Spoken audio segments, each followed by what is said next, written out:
नाम बता दो आप अपना। मेरा नाम तरुण सिंह सिसोदिया है और यहाँ पे डेंटल क्लिनिक में मेरा 1 साल पहले आना हुआ था ऑलमोस्ट 22 नवंबर शायद 2022 में। उसका रीज़न था कि मेरा ओपन बाइट थी और मैलोक्लूजन था मेरा, मतलब पूरे बाइट नहीं आती थी। उसकी वजह से मतलब कई बार क्या होता है कि आप कॉन्शियस हो जाते हो जब भी बोलते हो या कुछ और करते हो। तो फिर मैंने लगा कि ठीक है एक बार देखते हैं। गूगल पे सर्च किया, मतलब काफ़ी नाम आ रहे थे। उसमें सबसे अच्छे जो मतलब रिव्यूज़ देखे और जो मतलब पता चला कि मतलब गंतरी डेंटल क्लिनिक पे ही है, तो यहाँ पे आके मैंने पहले बात की और एक्सपीरियंस काफ़ी अच्छा रहा पहला। जब उनसे मतलब जिस तरीके से इंटरेक्शन हुई तो लगा कि हाँ यहाँ पे मतलब मैं कॉन्फिडेंटली यहाँ पे आके मैं अपना ट्रीटमेंट करवा सकता हूँ। लगभग 1 साल निकला, टाइम लगा, पर जो फाइनल रिजल्ट था वो मेरे जो अकॉर्डिंग था वो बिल्कुल वैसे ही मुझे मिला है। आज आपका ट्रीटमेंट ख़त्म हो गया है। हाँ, आज ख़त्म हो गए।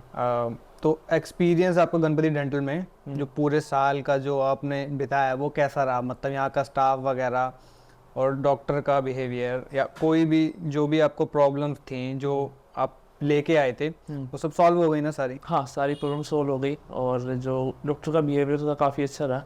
मतलब जिस तरीके से मैं उनको जितनी मैंने बताया कि मतलब ये मेरे साथ इशू है, मतलब दांतों को मुझे लग रहा है, उन्होंने सारी चीज़ों को बहुत पेशेंटली सुना और उन सब का जो मतलब मुझे रिजल्ट चाहिए था वो मुझे मिल गया इससे। अच्छा। और थोड़ा सा मतलब ये है कि मेरी तरफ से बीच में 1-2 महीने में नहीं आ पाया, वो मैं अपनी गलती मानता हूँ। मतलब कुछ मतलब हाँ पर्सनल इशू चल रहे थे जिसकी वजह से मैं नहीं आ पाया, लेकिन फिर भी जो टाइम मुझे बताया गया था उसी टाइम में मतलब पूरा ट्रीटमेंट कंप्लीट हो गया। अच्छा। ट्रीटमेंट के दौरान जैसे आपने कहा कि आप मिस हो गए थे, तो कई बार लोग ये मिस कर देते हैं जानबूझ के कि कुछ महीने अपनी अपॉइंटमेंट मिस कर देते हैं। जेन्युइन रीज़न होता है पर फिर भी कई बार जानबूझ के भी मिस कर देते हैं। तो वो असर पड़ता है आपके ट्रीटमेंट पे? टाइम बढ़ता है उसका? बिल्कुल टाइम बढ़ जाता है। जो मतलब आप एक्सपेक्ट करते हो कि मतलब 1 साल में हो जाएगा, फिर आपको लगता है कि वो तो 1 साल 4 महीने बढ़ गया या 3 महीने बढ़ गया, क्योंकि आपको जो मतलब उसमें चेंजेस करवाने हैं वो आप करवा नहीं पाए, तो ऑब्वियसली वो तो बढ़ता ही बढ़ता है। तो 1 साल से ऊपर का आपका 1 साल 2 महीने ऑलमोस्ट हो चुके हैं उसे।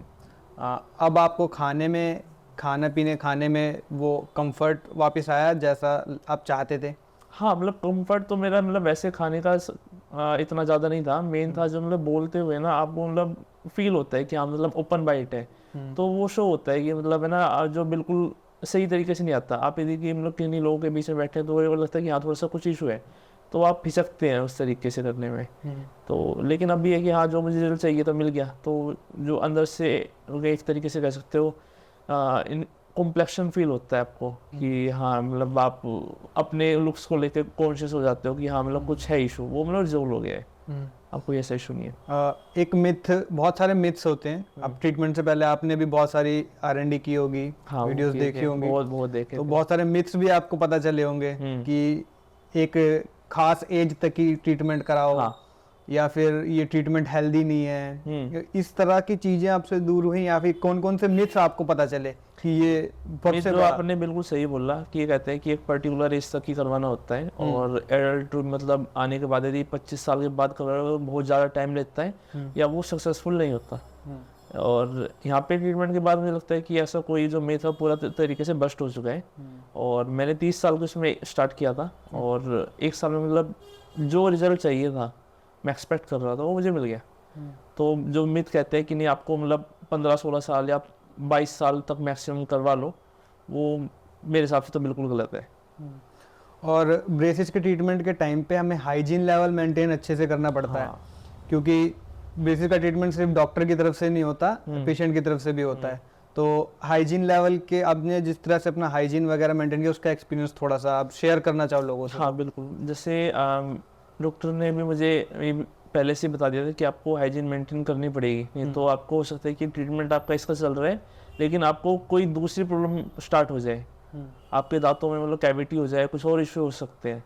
तो इसी वजह से मैंने पहले ही एक तो डेंटोफ्लॉस में उनके रिकमेंडेशन पे ले लिया था, प्लस मैं हर मतलब दिन में 2-3 बार गरम हल्का गुनगुने पानी में नमक का डाल के मैं गरारे करता था, तो उसकी वजह से मेरी हाइजीन में मेंटेन कर रहा था, तो ये ज़रूरी भी है। तो अब स्माइल अच्छी हो गई आपकी? हाँ काफ़ी अच्छी हो गई है, मतलब मतलब अलग से मतलब कॉन्फिडेंस आ जाता है आपको। खुश हो अपने स्माइल से? हाँ, काफी, बिल्कुल मैं खुश हूँ। कुछ टिप्स जो ब्रेसेस कराना चाहते हैं जो पेशेंट्स, उनके बारे में कुछ टिप्स आप अपनी तरफ से कुछ देना चाहो तो वो बता देखो, मेरा ये मानना था जो कि मतलब पहले कम एज तक ही करवाना होता है, तो लोगों के अभी भी दिमाग में ये है, तो उस माइंडसेट से सबसे पहले बाहर आना पड़ेगा। यदि उससे आ जाएंगे तभी वो उसका ट्रीटमेंट करवा पाएंगे। दूसरा ये कि आपको डॉक्टर के ऊपर भरोसा करना पड़ेगा। वो जो आपको बताते हैं आपको बिल्कुल सही तरीके से ही गाइड करेंगे कि आपको इतना टाइम लगेगा, इस चीज़ की आपको प्रॉब्लम है। यदि वो कहते हैं कि आपको इतना टाइम लगने वाला है तो आप एक्सपेक्ट कीजिए उतना लगेगा। आप यदि ये सोच रहे हैं कि नहीं कम टाइम में हो जाए, या फिर कुछ मैजिक आपके पास मतलब जादू की छड़ी है कि मतलब वो डॉक्टर घुमाएगा और जल्दी हो जाएगा, वो पॉसिबल नहीं है। आपको टाइम लगेगा और उतने टाइम में आप ये एक्सपेक्ट करें कि होने के बाद आपकी स्माइल काफ़ी अच्छी हो जाएगी। और ये एक भी मिसकंसेप्शन होता है कि सभी तरह के ब्रेसेस के ट्रीटमेंट में, ऑर्थो के ट्रीटमेंट में दांत का निकालना ही जरूरी होता है। कई लोगों को लगता है दांत तो निकलेंगे ही निकलेंगे। ये मुझे भी बताया गया था कि आपके पास दो ऑप्शन है। जब मेरा मतलब मेरे इसमें ट्रीटमेंट में एक चीज़ और थी, मेरे इसमें ना विजडम टूथ था पीछे, और वो नॉर्मल नहीं था, वो लेटा हुआ था। मतलब मोस्टली लोगों को ये इशू आता है। तो पहले डॉक्टर ने मुझे बता दिया था कि यदि हम इसको पीछे की तरफ करेंगे आपके दांतों को तो वो इम्पैक्ट करेगा और आपके आगे के दांत भी खराब हो सकते हैं।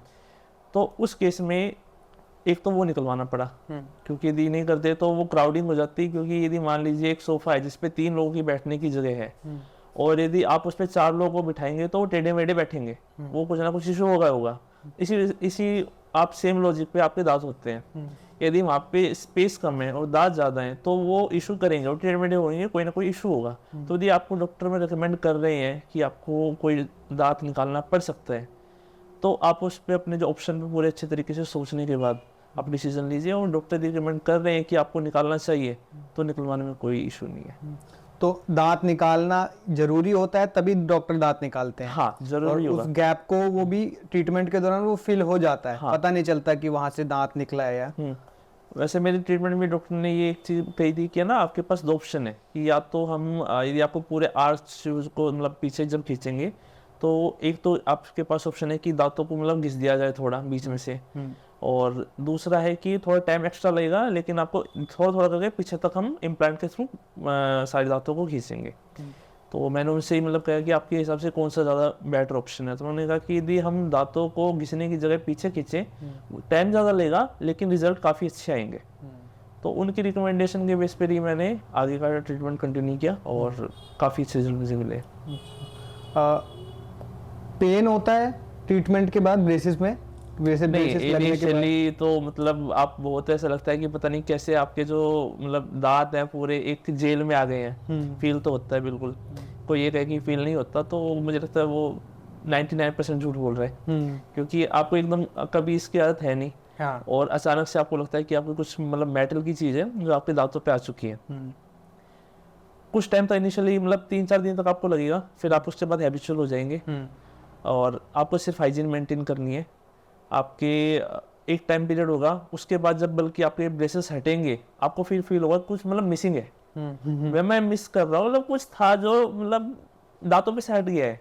और मतलब बार बार मतलब ये लगता है कि कुछ मतलब हो रहा है, पता नहीं क्या है, मतलब पर वो है कि हाँ ये जो आपका ब्रेसेस हटे हैं उसकी वजह से ही है।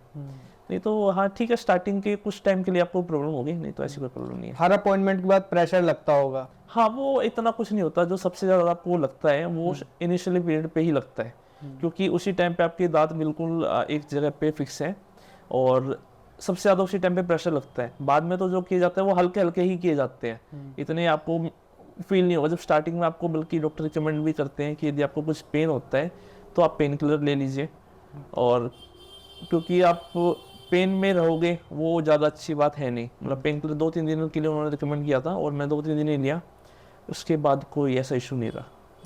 थैंक यू, आपने गणपति डेंटल को टाइम दिया अपना और रिव्यू के लिए टाइम दिया, वो भी बहुत थैंक यू सो मच। नहीं मतलब थे, वेलकम।